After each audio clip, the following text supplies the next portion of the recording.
Our autonomy, or ability to fully manage our lives, depends on deciding such intimate matters as how to dress, that is, present ourselves to others, when to expose our bodies to others, as in sex or performance, when to be alone or beyond the psychological or physical influence of others.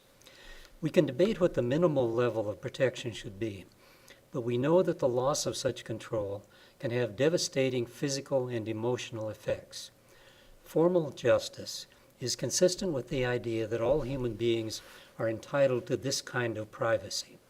When it is violated, as when a person is raped or a prisoner is tortured or nakedness is photographed and distributed against our will, or we are reflected falsely to the public, we have lost the autonomy so essential to our well-being. Autonomy and privacy are essential to our mental health, but they depend on our collective support of them.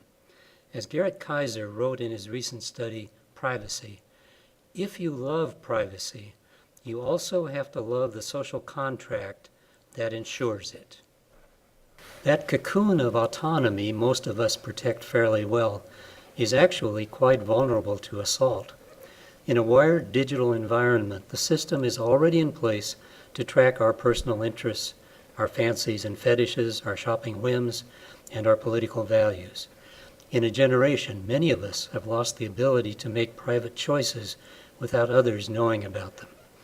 Without going into detail about surveillance cameras, aerial drones, wiretapping, government monitoring of cell phone calls, or other symbols in our time of lost privacy, I can say that the value of privacy has been weakened.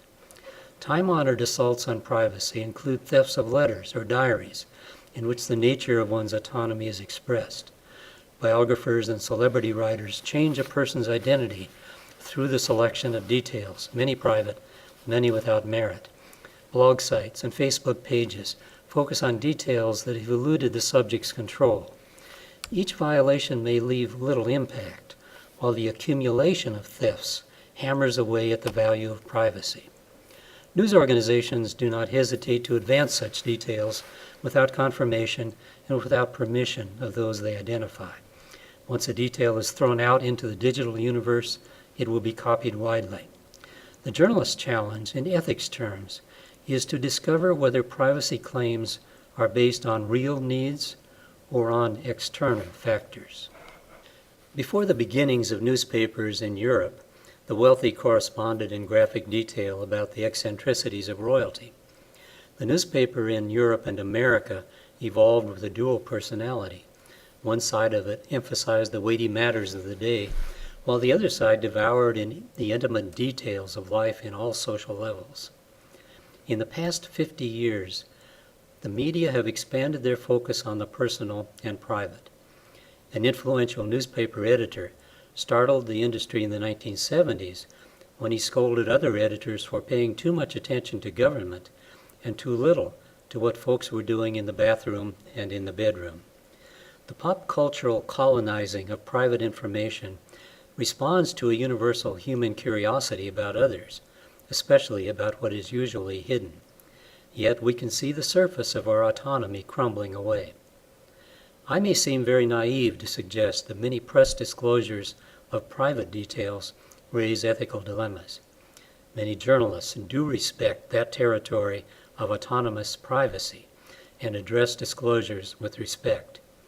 Willingness to forego titillating details indicates a level of bravery in a culture fixated on the private. The ethical dilemma for journalists should be whether the news report invades a person's fundamental privacy and autonomy, or appears to invade a different kind of privacy that attaches to people of means or position. I separate these two ideas with different names or labels. Let's call those things that are essential to autonomy elements of privacy. Many claims that privacy has been invaded are really about a break in one's desired level of protection from public scrutiny.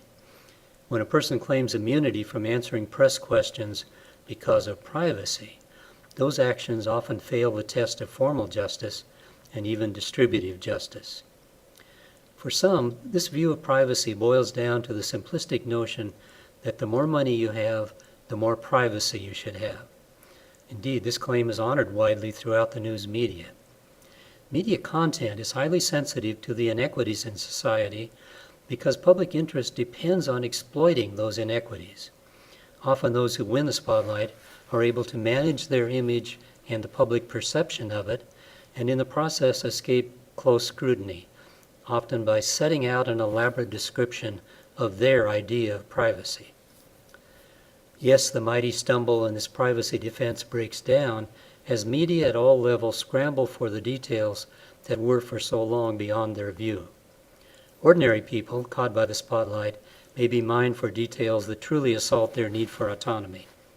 I recall a Seattle newspaper's photo caption that identified by name and image a homeless boy who, the caption said, had asked that he not be identified as homeless to his classmates at school.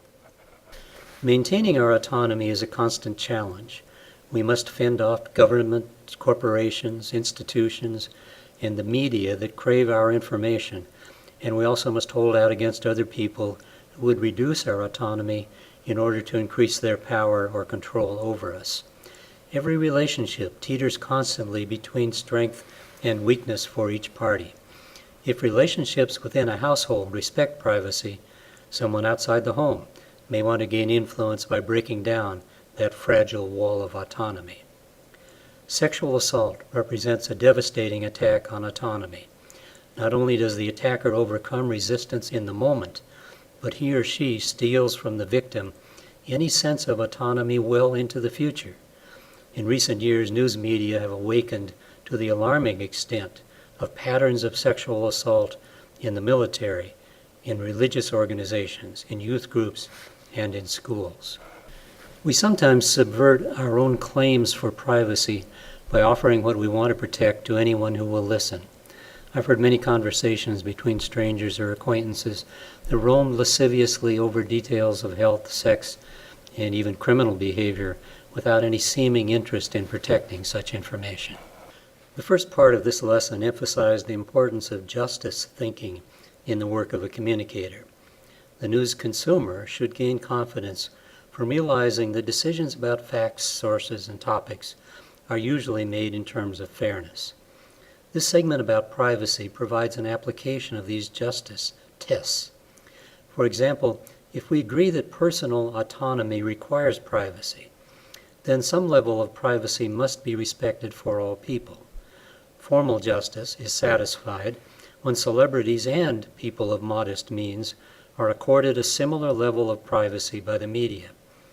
Mainstream media have long applied a rather weak form of distributive justice to their news decisions.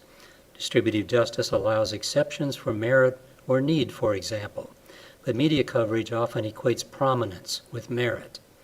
The media appetite for private information can be countered by many people with effective help from public relations advisors, security personnel, or gated housing. People without those tools too often suffer media scrutiny that harms or intimidates them.